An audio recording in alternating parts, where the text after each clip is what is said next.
है डमरू, एक हाथ में त्रिशूल है, भभूत लगा रखी है, बड़ा विकराल स्वरूप भगवान का। और माता यशोदा के सामने जाकर क्या कहते हैं, मैया दर्शन करा दे अपने लाल का, जोगी आया में पूरे सोता।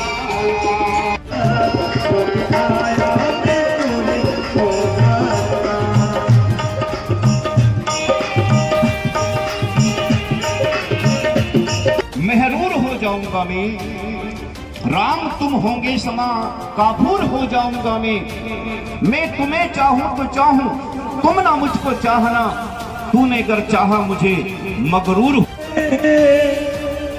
हम उनको लाएंगे, अब एक काम करो, गाना ऐसा बदलो, जो कृष्ण को लाएंगे, हम उनको लाएंगे।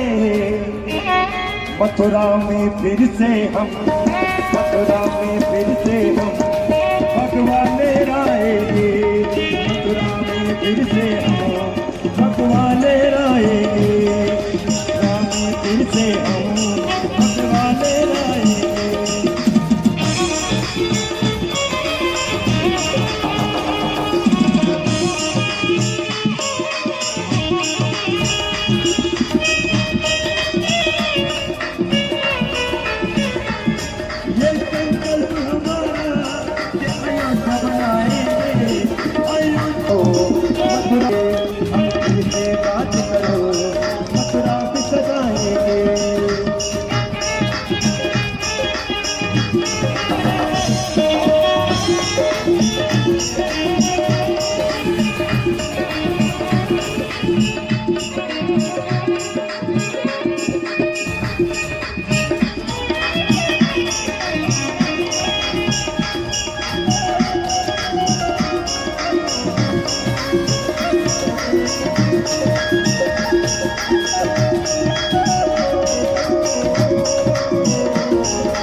सालों से सोया इतिहास हमारा है, कितने सालों से सोया इतिहास हमारा है।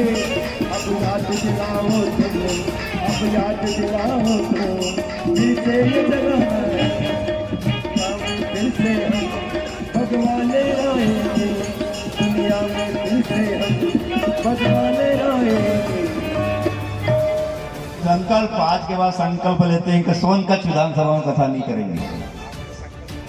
तो राजेश जी वैसा ने फिर योगी जी आए, सबको कथा पता है, फिर उस विषय में नहीं जाना चाहते, वो व्यासपीठ की एक अपनी मर्यादा है।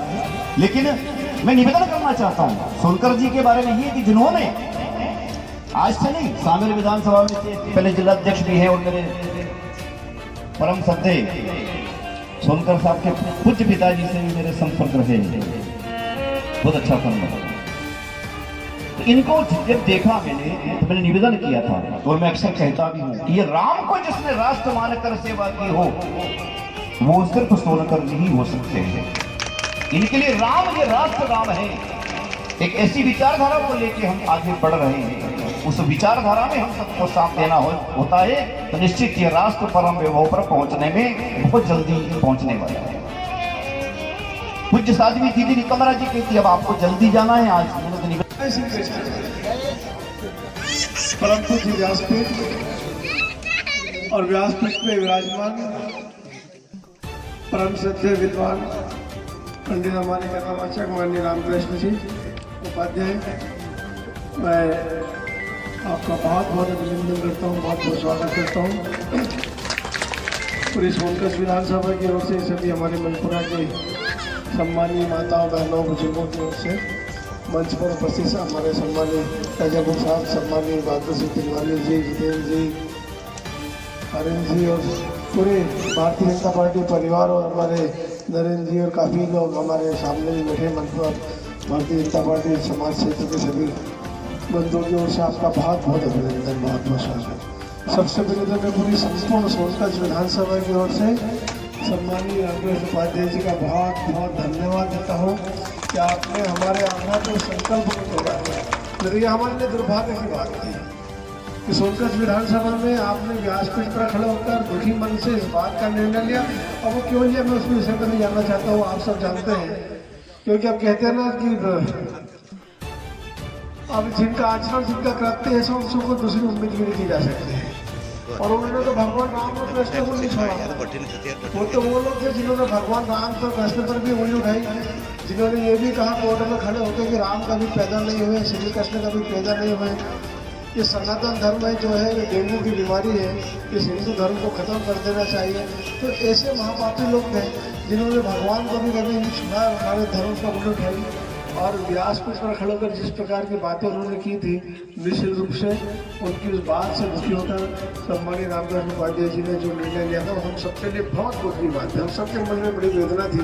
और हमने जब आपसे आग्रह किया और उत्तर प्रदेश के मुख्यमंत्री आदरणीय योगी जी जब हमारे यहाँ पधारे थे चुनाव में, और योगी जी के माध्यम से हमने सम्मानीय रामकृष्ण उपाध्याय जी का वो संकल्प तोड़वाया, जिस संकल्प में आपने कभी भी हमारे संकल्प क्षेत्र में कथा नहीं करने का वादा किया था और आपने हमारी बात मानी। इसके लिए पुनः आपको बहुत बहुत धन्यवाद कहूँ।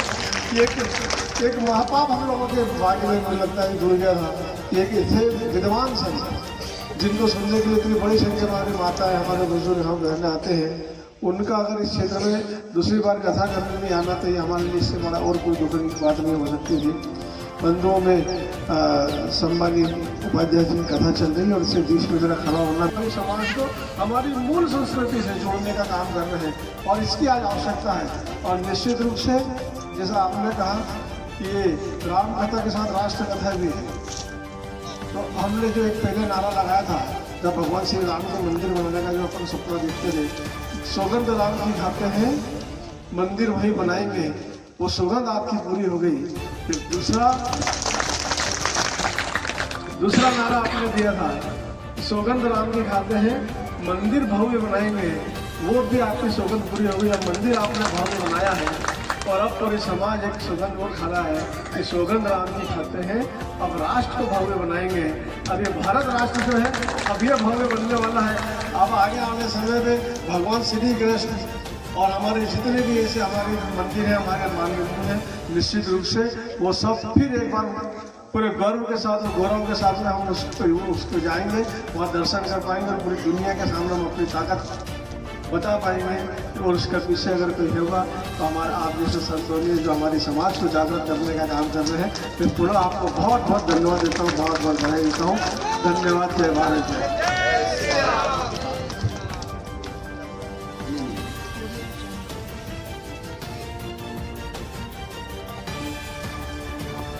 अभी मुझे पंचायत ने ये प्रस्ताव दिया है कि हमारे ग्राम मलपुरा से मोडल्ला रोड तक प्रधानमंत्री सड़क योजना से जोड़ने का विषय है। मैं बहुत जल्दी अधिकारियों को बुलाकर इससे चर्चा करूंगा और इसमें हर संभव प्रयास करूंगा कि इस रोड को हम प्रधानमंत्री रोड तक कैसे जोड़ सकें।